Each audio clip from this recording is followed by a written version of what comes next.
তো নমস্কার বন্ধুরা, আশা করি সবাই ভালো আছেন। তো বন্ধুরা, এখন আমি যে ছবিটার বিষয়ে কথা বলবো, তো সেটা হলো দেব কোয়েল অভিনীত ছবি, যেটার নাম হচ্ছে পাগলু। এবং এর পাশাপাশি দেব কোয়েলের পাশাপাশি রজতব দত্ত ছবিতে একটা লিড চরিত্রে অভিনয় করে। তো ছবিটা আমার কেমন লাগে যদি বলি, তো দেখুন, ছবিটা এমন একটা ছবি যে ছবিটাকে রোস্টিং করলেই কিন্তু করা যায়। তো আমি কি বললাম, এই ছবিগুলো নিয়ে আমি রোস্ট খুব একটা করবো না, কারণ এখন আমি যে ছবিগুলো নিয়ে কথা বলছি, হয়তো আমি ভালো দিকগুলো নিয়ে বেশি কথা বলছি, বাট আমি বলছি এই ছবির মধ্যে কিন্তু খারাপ দিক কিন্তু অনেক কিছু ছিল, যেগুলো নিয়ে কিন্তু আমি আলোচনা করিনি। তার কারণ আমি এখন পুরো যে ছবিটার যে বিশাল ডিটেলসে রিভিউ দেবো, কারণ আমরা জানি যে যারা যারা ছবিটা দেখার তারা দেখে ফেলেছে, যারা দেখানো তারা দেখে ফেলেছে না। যখন আমরা সিনেমা থেকে কোনো ছবিটা দেখে আসি, তখন আমাদের মনে হয় যে এই ছবিটা নিয়ে আমরা যদি মানে সমস্ত কিছুটা না বলি, তখন হয়তো মানুষ কিছুটা হতাশ হতে পারে। তো সেই কারণে আমরা তখন স্পেশালি সেই বিষয়ে ভালো দিক খারাপ দিক দুটো দিকে আলোচনা করার চেষ্টা করি। কিন্তু আমরা যেহেতু এখন এই ছবিগুলো দেখুন মানে ইউটিউব বা বিভিন্ন অ্যাপে অ্যাভেলেবেল রয়েছে, তাই আমাদের রিকোয়েস্ট, ছবিটা আমরা যদি দেখতে চান, আমরা ছবির মধ্যে কী কী ভালো জিনিস রয়েছে সেটা বোঝানোর চেষ্টা করি। তো সেই কারণে আমরা কোনো ছবিকে এখন চট করে রোস্টিং কিন্তু খুব একটা করি না পুরোনো ছবি। তো এই পাগলু ছবিটা হচ্ছে এমন একটা ছবি যেটা আমার কিন্তু খুব একটা আহামরি লাগেনি, প্রথমেই বলছি আহামরি লাগেনি। বাট কিন্তু সেই ছবিটা কিন্তু বক্স অফিসে কিন্তু দারুণ সাফল্য পেয়েছিল। সেই সময় আমরা জানি যে পাগলু ছবিটা যখন রিলিজ করেছিল, সেই সময় জিদ্দার ছবি শত্রু কিন্তু রিলিজ করেছিল। শত্রু ভার্সেস পাগলু সেই সময় কিন্তু হয়েছিল, এবং ডেফিনেটলি পাগলু কিন্তু জয়লাভ করেছিল। তবে পাগলু জয়লাভ করলেও আমার কিন্তু দুটো ছবির মধ্যে আমার কিন্তু শত্রু ছবিটাই বেটার লাগে পাগলুর থেকে। বাট অনেকের পাগলু ছবিটা বেটার লাগে। বাট পাগলু ছবিটা যদি বিষয়বস্তুটা বলি, যে দেব সে কোয়েলকে ভালোবাসে, সে কোয়েলকে খুবই ভালোবাসে, এবং কোয়েলের বাবা যখন জানতে পারে কোয়েলকে, সে সেখান থেকে নিয়ে চলে যায় নিজের দেশ বাড়িতে, তখন সে কোয়েলকে ফিরিয়ে আনতে বাসে সেখানে যায়, নিজের বাবা মানে কোয়েল যেখানে থাকে সেখানে যায়। এটা হচ্ছে সিনেমার বিষয়বস্তু। এবার সিনেমার মধ্যে প্রথম যেটা পজিটিভ দিক বলতে হবে, সেটা সিনেমার গানগুলো, প্রত্যেকটা গান খুব ভালো। পাগলু থোড়া সা করলে রোম্যান্স, ওই গানটা খুবই ভালো।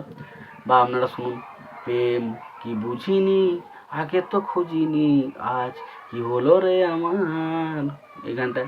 বা বল বল খুঁজি তোকে আর কিসে, তুই জলে বাতাসে মিশে, জানে মন তুই জীবন, বা এই গানটা।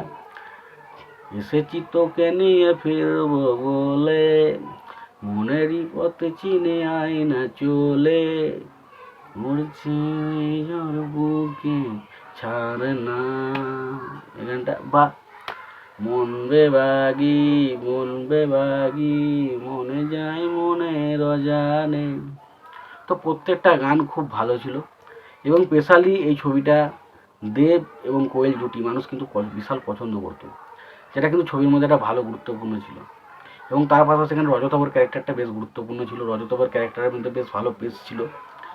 এবং বাকি ছবির মধ্যে যদি কমেডির কথা বলি, প্রথম পোর্শনে কিছু কমেডি ছিল যেটা খুব একটু হাসি পেয়েছিল। বাট এই মুহূর্তে যদি আমরা সেই কমেডিটা দেখি, সেটা কমেডিটা আমাদের জাস্ট ইললজিক্যাল বলে মনে হবে, বাট সেই সময় কিন্তু আমাদের হাসি পেয়েছিল কমেডিটা থেকে। এবার অ্যাকশন সিনগুলো যদি বলি, অ্যাকশন সিনগুলো কিন্তু একটা অন্যরকম করা হয়েছিল, যেখানে আমরা কিন্তু অন্যরকমভাবে দেবকে কিন্তু অ্যাকশন করতে দেখি, যেটা কিন্তু এরকম এই ছবিতে, এই ছবির মধ্যে অ্যাকশন করতে কিন্তু দেব বা কোনো হিরো কিন্তু এইভাবে আমরা কোনোদিন অ্যাকশন করতে দেখিনি, যেটা কিন্তু পাগলু ছবি থেকে অন্যরকম ছিল। এবং স্পেশালি এখানে একটা বাইক চেসের সিন রয়েছে, যেখানে আর কি দেখবেন একটা মানে ট্রেনের সাথে বাইক চেস হবে, একটা অন্য লাইনে বাইক নিয়ে যেতে হবে, একটা ট্রেন, সেই সিনটা দেখতে খুব ভালো লাগে। তো সত্যি কথা বলতে, এবং তার পাশাপাশি সবচেয়ে আমার যেটা ভালো হচ্ছে, সেটা হচ্ছে দেব এবং কোয়েলের লাভ স্টোরির অ্যাঙ্গেলটা খুব ভালো। গানগুলো, স্পেশালি গানগুলো আরও বেশি ভালো মাত্রা সৃষ্টি করে। তাছাড়া ছবির মধ্যে যে বিশাল কিছু ভালো এলিমেন্ট রয়েছে আমি বলতে পারবো না, ছবিটা দেখে আপনি বিশাল মজা পেয়ে যাবেন সেটাও নয়। বাট ছবিটা যেহেতু দেব কোয়েল একটা জুটি, খুব ভালো জুটি, সেটা খুব ভালোভাবে ওয়ার্ক করেছিল। এখানে কিছু কিছু জায়গায় কোয়েল বা দেবের পারফরমেন্স ভালো বলা যায়, এবং তার রজতাভর কাজ কিন্তু ভালো ছিল। এবং তার পাশাপাশি আমি যদি বলি, গানগুলো স্পেশালি ছবির খুব ভালো হওয়ার জন্য মানুষকে কিন্তু প্রচণ্ড আকৃষ্ট করেছিল, কারণ একটা টাইম ওই সময় মানুষ কিন্তু সিনেমা দেখতে যাওয়ার আগে সবচেয়ে বেশি যেটার উপর প্রাধান্য দিত সেটা হচ্ছে গান। এবং সেই সময় গানগুলো যদি সাকসেসফুল হতো, সেই ছবিটা বক্স অফিসে সফল হওয়ার চান্স কিন্তু বেশি থাকতো, যেটা কিন্তু পাগলা ছবিটা একটা জলজান্ত প্রমাণ। তো সেই ছবিটা দারুণভাবে সাকসেসফুল হয়। এবং তোমরা যদি ছবিটা দেখে থাকো, তোমাদের কেমন লেগেছে জানিও।